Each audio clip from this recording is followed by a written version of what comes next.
finally, we have some people signing. Anthony Santander finally signs with the Toronto Blue Jays, who get somebody for finally. They keep losing over and over again, and now they're not.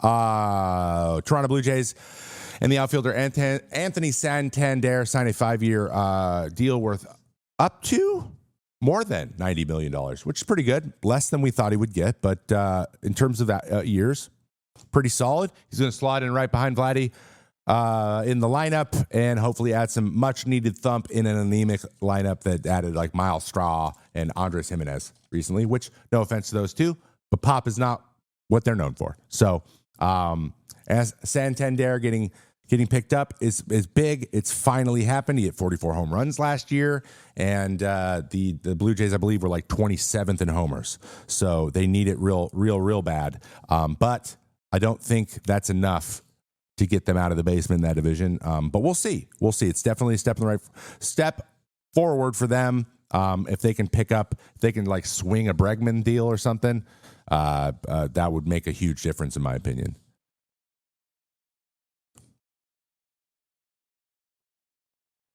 All right. Now for the big one. And the one you guys were all waiting for. Who's up next? It's Roki Sasaki signing with the Los Angeles Dodgers, just like every single person on the planet thought that he would.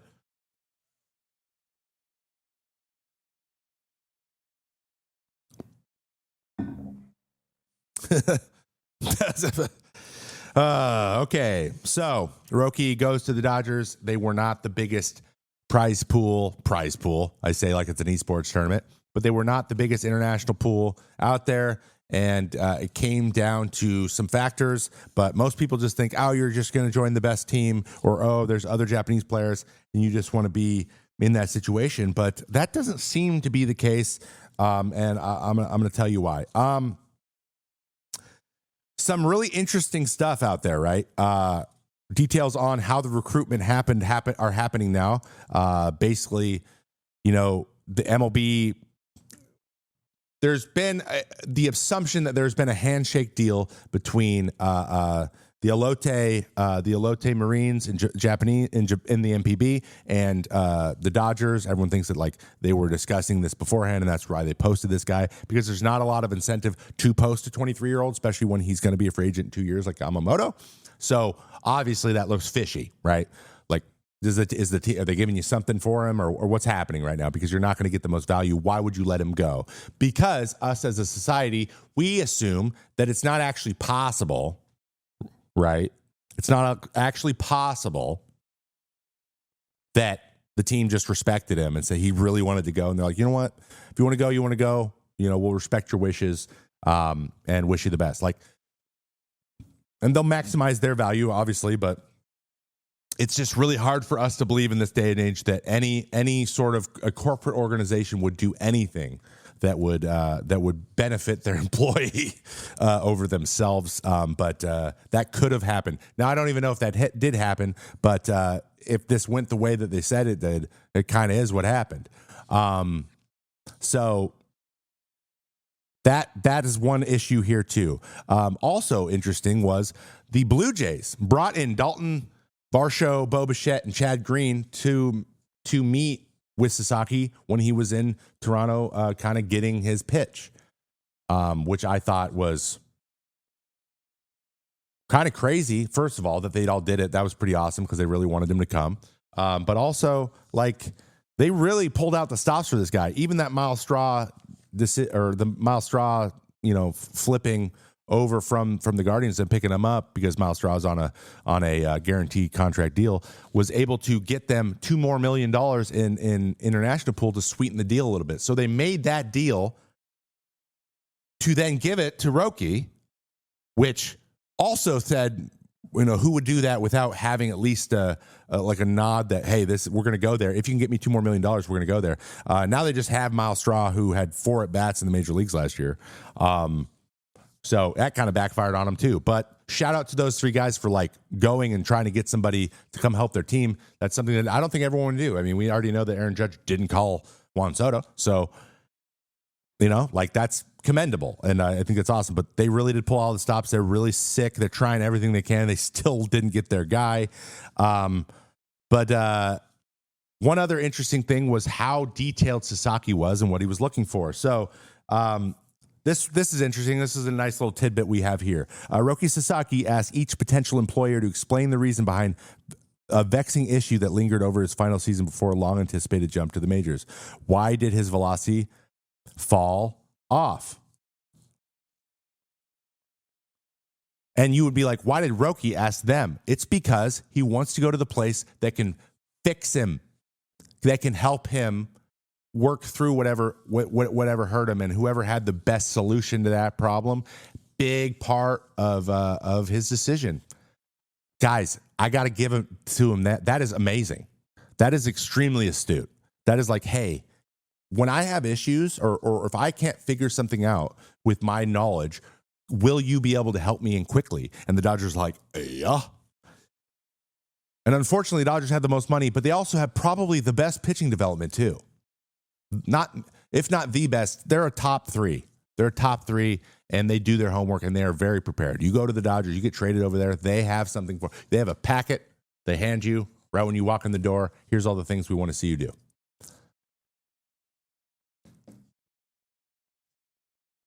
Isn't that cool? I thought that was pretty cool. So, Sasaki called this a very difficult decision, but I will do my best to make it a right decision when I look back over my baseball career. At the end of the day, guys, Roki has been talked about since he was 16 years old. I've known about him since then, when he hit 100 miles an hour as a junior in high school in Japan, which is crazy. And he's been a highly touted prospect ever since. He was one of the three main guys that pitched for Team Japan in the WBC. They won the whole thing, and now all three of those guys are on the same team. That's a little fishy. But he's got basically this big, like Bryce Harper sized, like hype cloud over him. And what he wants, what his main goal is to put himself in a position to fulfill that vision of himself. And let's be honest, the Dodgers are the best place to do that.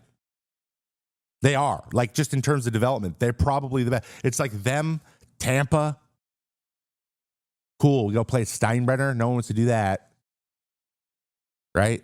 Can't beat the weather, right? So there's maybe New York could have been an option, and San Diego probably had the best chance just to all the above. Like, they have great pitching development as well. I just think that there's enough discord there that he didn't want to be part of it, and I just think that when it comes down to it, man, when you're looking, you're like, all these things created equal. I might as well go with the team that won the World Series, right? And has a bunch of Japanese players on it, that there's a certain level of comfort that I'm going to have when I'm here. So that was really, really interesting to me to hear about how he did these things. There was also an investigation to see if that handshake happened. MLB found nothing. Now, we don't know what that means or what they did, but they didn't find any wrongdoing. It sounds like the Dodgers are just, the planets are aligned for them. And there's no other way to put it. Can't beat the weather. Maybe you can right now. Well, yeah. Yeah, maybe you can. Maybe the sweeping fires are not the greatest thing on the planet, for sure. But that was also in the winter. It's very dry there. But in the summer, it's just not going to be over 80 degrees. So you're not going to sweat your balls off, and you're not ever going to be cold either. It's just hard to beat that stuff. So, or you can go pitch in Minnesota in April and just not feel the ball for an entire month. It's great. But the probe, by the way, the probe was not to check if there was a handshake between Sasaki and anybody. It was they were looking into the team. So that's still kind of on the table, I guess, but I highly doubt that it happened. It seemed like he's pretty clear on what he wanted, and so he went and got it, and now he is a Dodger. Unfortunately, right after they did that, this guy joined the Dodgers. Tanner Scott signs a 4-year, $72 million deal with the Dodgers to be a very, very, very well-paid reliever. This guy is nasty. I think he's going to close or be one of the closers with Trinan and the rest of the guys they got over there with Evan Phillips. I don't see how the Dodgers could lose a game. That's a wild deal for reliever, especially a reliever that isn't going to be just handed the closer role. He could close, and he probably will end up winning the closer role. But I feel like any reliever getting paid big bucks, I'm all in on. 4 year 72 is amazing, and now their payroll is just I don't know, what is it, like $3 billion a year? Doing the math right now in my head, $2 billion a year. Yeah, it's pretty crazy. Tanner Scott signs with the Dodgers. $20 million signing bonus, $21 million deferred payments. Surprise! Let's get that deferred money into the stratosphere. So who did he join? He joins Blake Snell. He joins Roki Sasaki, Michael Conforto, Tommy Edman re-signing or getting an extension. We got Teoscar Hernandez going back. Yeah, the Dodgers, shout out to Corbin Burns for signing to pitch against them constantly. I'm really excited. So their payroll is now in the neighborhood of $375 million. It's about $70 million more than the second place Philadelphia Phillies. It's hilarious the Mets aren't even in there right now, even with Soto. That's pretty crazy. So, yeah, that's a lot. That's a lot. The Dodgers are a problem, but I don't know what to be done about it. And so I want to touch on that real quick. I have a little special segment here. Dodgers, what gives? Sorry, I haven't figured out any audio transitions yet, but I'm working on it. Okay, so everyone, the questions I get constantly, and I'm sure you guys are all wondering too, are deferred payments a problem? Are the Los Angeles Dodgers killing baseball? Now, first of all, if I have to hear the term killing baseball one more time, I'm going to lose it. Baseball is not dying. We had the biggest viewership for a World Series in forever. There's more people watching in Japan than there was in America. Like it's a popular sport. Maybe not as much in America, whatever, but we kind of suck. So we're kind of losing our interest in everything. Just ask NBA. We'll get in that in a bit. But I want you to think about a few things. One, right? People are like, why are we doing nothing? Why haven't we done anything about, like, why are there no penalties around deferred payments? It's because we're in the middle of a CBA.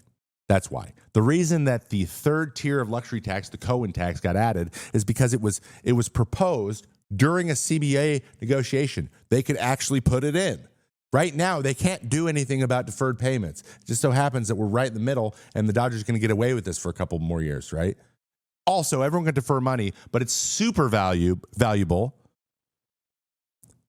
It's super valuable, especially also the signing bonus is so valuable in LA because of the taxes, right? So they're kind of just like offsetting the whole tax problem, and which is one of the reasons to keep it a little bit more even, because taxes suck there, so it's harder to get players have to think about that. But they're like, hey, we'll just defer and we'll do these. We'll get creative here and we'll get you more money.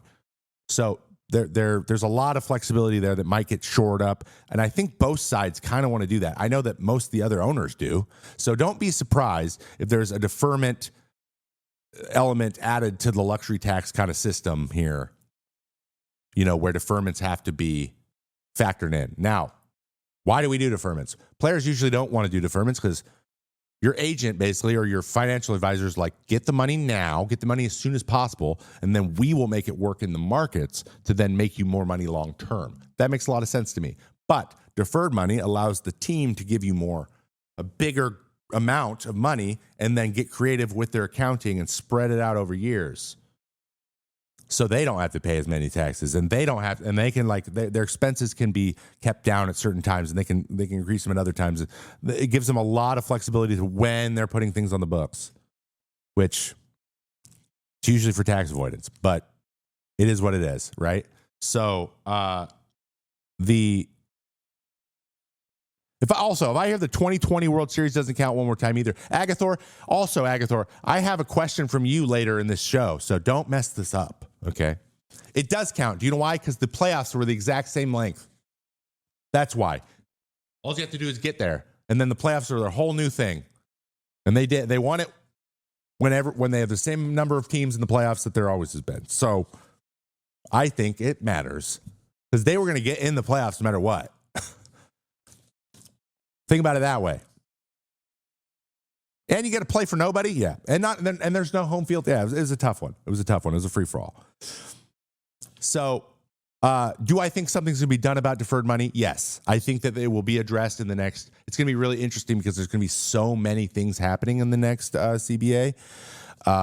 Like, they're just going to ram the Soto contract down everyone's throats. Be like, guys, this is too big of a contract. We can't give you so much money. We need a salary cap. And this is going to constantly happen. We're going to talk about salary caps, even though I have explained these things ad nauseum with the control that baseball teams have over their players. That's why there's no salary cap. They have control over players for twice as long as any other sport. They have so much power to control a person's career for so long. That's why free agency is what it is.